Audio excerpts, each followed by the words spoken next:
First, I want to say I had a conversation with Lavette over email.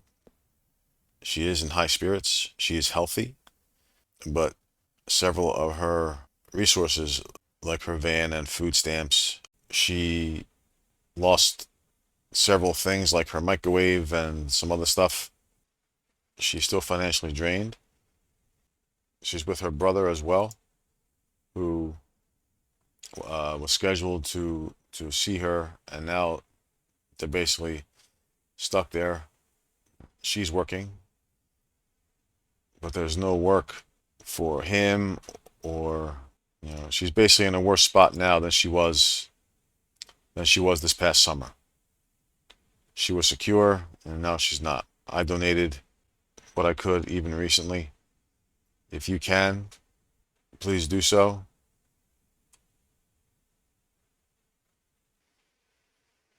Here it is here. You can read it for yourself. You can pause to read it. She takes the donations via PayPal or Venmo, and use this email. I'll leave it in the description. And she didn't ask me to do this, but you know, I do owe her. She has always said, You know what to do. Commit those random acts of kindness. Do it from your heart. Do it with every bit of love and selflessness that you can muster. Because there's so much grace that can be released when you do that. Grace is unmerited favor, but grace can be blocked by bad karma. And the Bible tells us, love covereth a multitude of sins. Just one little small act of kindness in the right situation where it's genuine, coming from the heart, total selflessness, not thinking of what you get out of this, but just out of pure love. And because it's the right thing to do. It's the Good Samaritan. That's going to benefit us so greatly, because there is a judgment coming. It comes for us all. All right, people. If my channel's helped you, won't you please help me keep it coming to you? It's been a hard few months, and summer's always tight, I know, and we're all struggling. But I could use some extra donations this month, especially with company coming. And I really appreciate you all so much. You just don't know that it has really changed my life. And many of you I know so personally that you're closer to me than my family's ever been. And I love you all so much. Our lives are lived out through the stories of the moon. But our spirit and our soul and civilization and destiny and is all written out by the sun. And it's a long, drawn out, slow, it's the tortoise. And the moon is the hare. Run, run, go, go, go, go. All right, people. If my channels help you, won't you please consider making a donation or being a sponsor and help me keep it coming to you? these are her channels. She's been doing this for a very long time. She's been doing charts for people at the beginning. Go. Just alchemical Saturnian charts. And here's her Beridion page.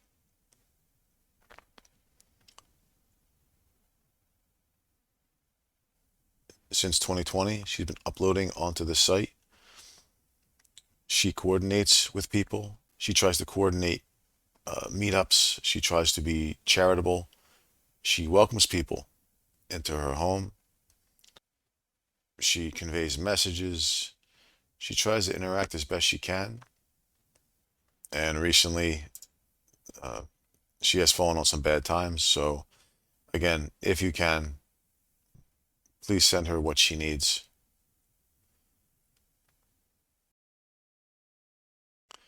She always says that Pisces is the age of forgiveness,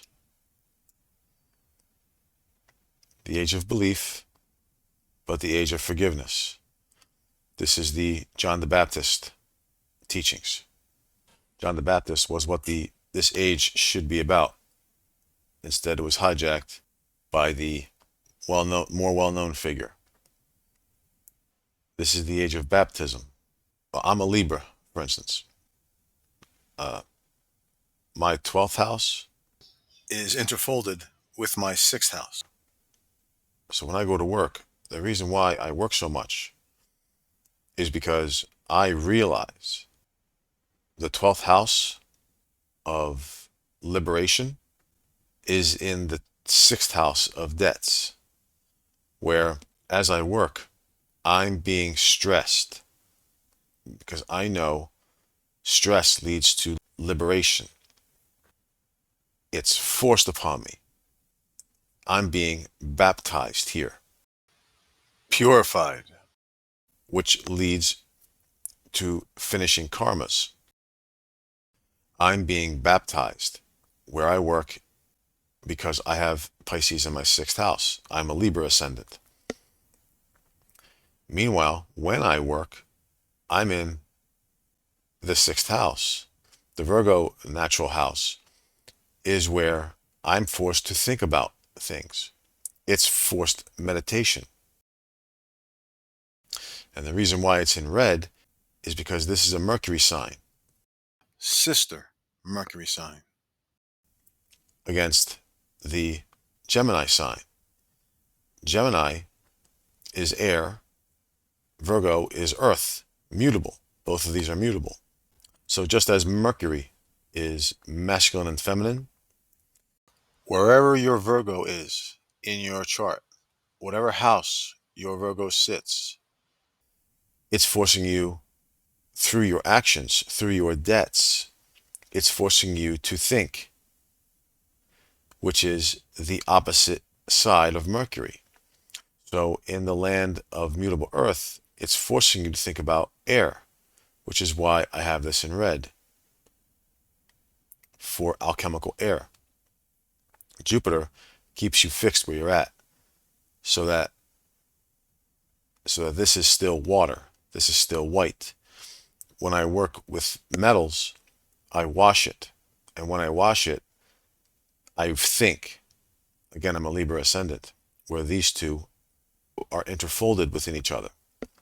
My Pisces is mixed in with my Virgo, and my Virgo is mixed in with my Pisces through the signs and houses. What I receive from Pisces energies goes to my 6th house. What I receive from my Virgo signs, I get it into my 12th house. So this is forced meditation. I'm being forced to meditate when I work. And when I work, I'm being baptized. I realize this, which is why I work so much, which is why I don't give as many videos as I do. I'm still working on the proper words. I understand it, but I'm still working on the proper words for the Gemini-Sagittarius axis. For the masculine side, these are directional, whereas these two are power. I'm being forced. These two are directional. So I'm still going through what words to use to offer this properly. These are in quadrants. So here in the 28 lunar mansions, the mutable signs are driving the entire quadrants, because here, and you see 1, it cleanly ends in 7. This is all 7 planets, from the Sun to Saturn, from the Sun to Saturn, from the Sun to Saturn, from the Sun to Saturn. Each one of these is in progress, and right in the middle of each one is Mercury, which means Mercury is in this system, Mercury is the fixed planet. 28 equal measure system, not the 27 plus a little sliver of the 28th. This is the 28 equal, all equal. Big difference in that. The 27 plus the sliver of 28 is karmic. This one is not. Now, why are they using this system? Here's why. How the sun and the moon affect the earth, because they're beginning the stages. Then Mars, action. Then Mercury, your experience. Afterwards is Jupiter, Venus, and Saturn. Like here, you begin with sun and moon, your soul and the world you see, or as the world sees you. These two force action. Action breeds experience. Experience breeds empire, the structure, the expansion that you see. From your expansion, you reach your preferences, and then from your preferences, you reach your discipline, the things you hold dear. That's Saturn. This is their system. This is this system, though. It's not karmic. This is your daily life that they give you every day, and it's not karmic, which is why this system is the system they use, the 28 nakshatras. They don't give you the 27. Doesn't include Rahu and Ketu here, because Rahu and Ketu, they're the hidden part. They don't give you. Rahu is the things you are locked into. Doesn't give you the things you're locked into. This just gives you the world and your choices, your sequence of choices, all patterned, all predictable in this 7-point sequence from beginning to end. Doesn't give you your karmic choices, the ones that you choose without you knowing. This is your free will, as if you know everything. This system here, as you go this way.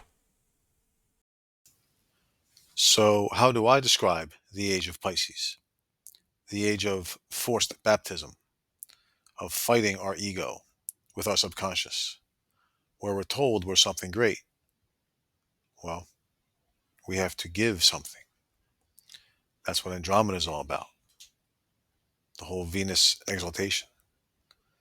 And it leads to this. It's a second chance, my boy. If you change your mind, just tap the communal crystals.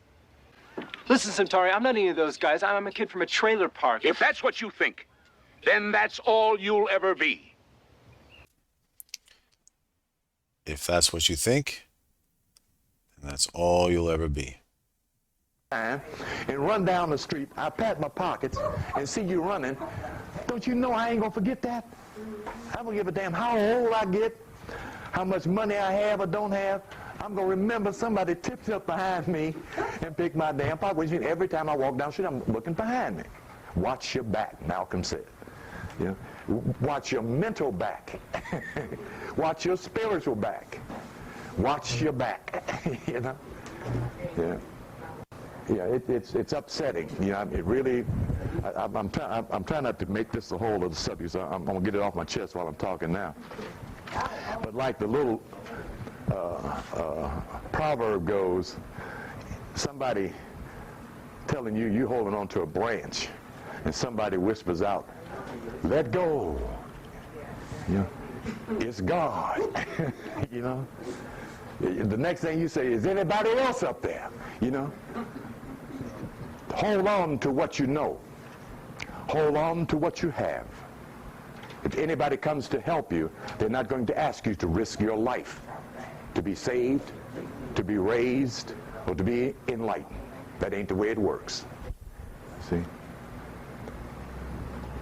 There's a tremendous periphery inside this cultural circle that is interesting, delicious, enticing, preoccupative. You know, you can spend your life's fortune on books and have a wonderful time reading and studying. You know, that ain't what the path is about. The path is about becoming.